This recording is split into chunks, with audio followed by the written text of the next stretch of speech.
آیا د شیدو څښل رښتیا ګټه لري؟ څوک به ترې پرهیز وکړي؟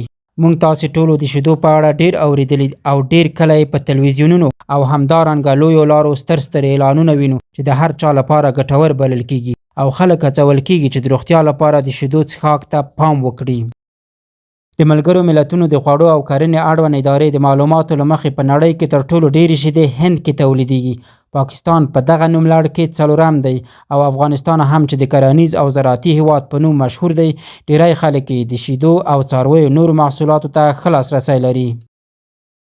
د افغانستان په لرې پرتو سیمو او کلیو کې د ډیرو خلکو ورځنی خواړه همدا کورني محصولات جوړوي.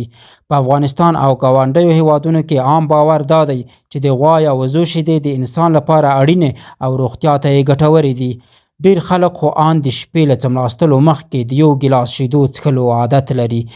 ځینې بیا سهار د پیو له څښلو سره پیلوي. له انسانانو پرته نور هیڅ مخلوق په غټوالي یا له لویوالي وروسته پی نه خوري او انسان یوازینی مخلوق دی چې د بل څاروي پرېمانه شیدې او نور محصولات کاروي. خو شیدې څه شی دي چې دومره ټینګار پرې کیږي؟ په ترکیب کې څه شی وي؟ روزانه څومره پی وڅښو او څوک باید د پیو له څښلو څخه ډډه وکړي؟ هڅه کوو دې مطلب کې دا او ډېرې نورې پوښتنې ځواب شي. څوک چې غوښه ډیره خوري آیا هغوی هم باید شیدو څښلو ته پام وکړي؟ د ماشومانو د تغذیې یو کارپوه ارون کمار په وینا شیدې د کلسیم او پروټین په څیر مهم غذایی مواد لري. نو هغه کسان چې غوښه او نور هر ډول خواړه خوري او له غوښو پرهیز نه کوي، نو که شیدې ونه څښي هم بدن یې له څه خاصې ستونزې سره نه مخ کیږي. د ډاکټر ارون کمار په باور په ډیرو پخوانیو زمانو کې د ځینو غذاو کمښت له کبله خلکو خپله ډیره اړتیا له شیدو پوره کوله. خو د ده په ټکو د قحطۍ له هغې زمانې بیا اوس 10,000 کاله وروسته هم د پیو څښلو عادت هماغسې پاتې دی.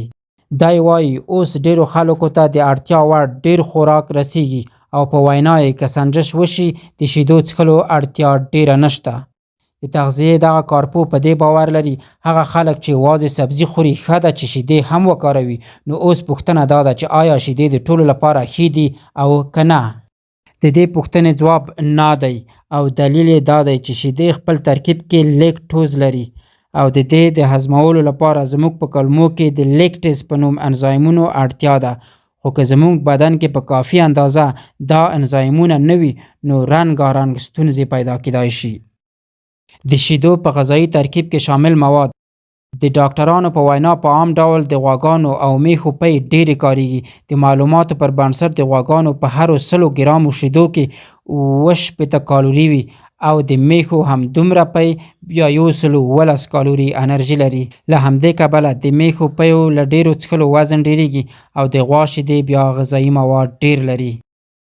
څوک باید له ډیرو شیدو څښلو پرهیز وکړي؟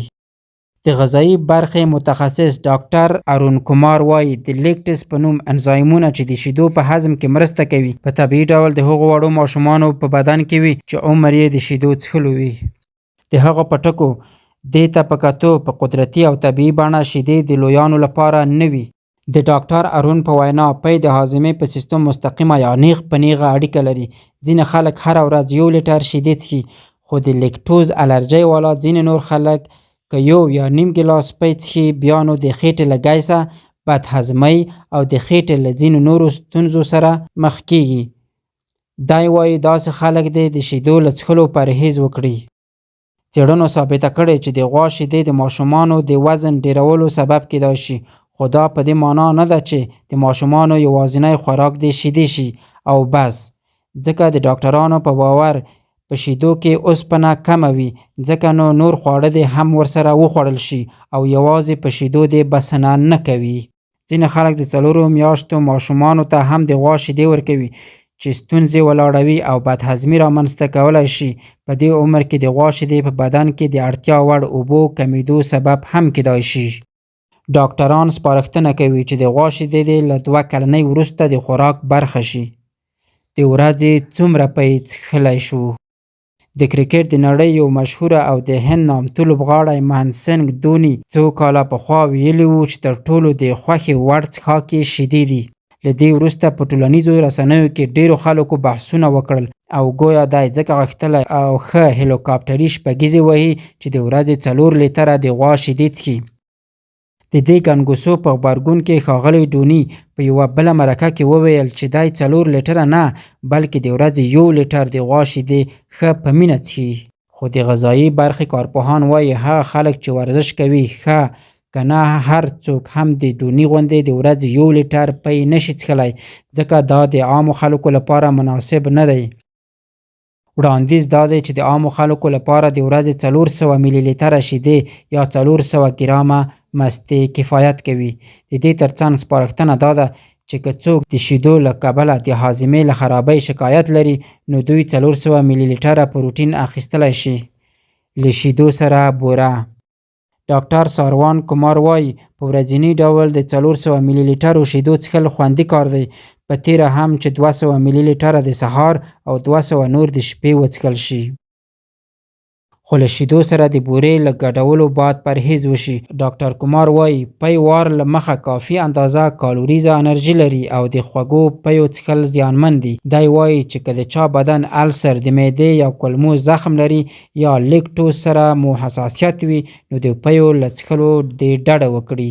بل خوا که تاسو د کلسیم لپاره پی څښئ په داسې حال کې چې سبزي هم خورئ او د پیو له کبله له بدهضمۍ شکایت هم لرئ نو ښه بدیل یې د سوپ یا شوروا، هګۍ، مستې، د وزو غوښه او ځینې نور مواد کیدای شي.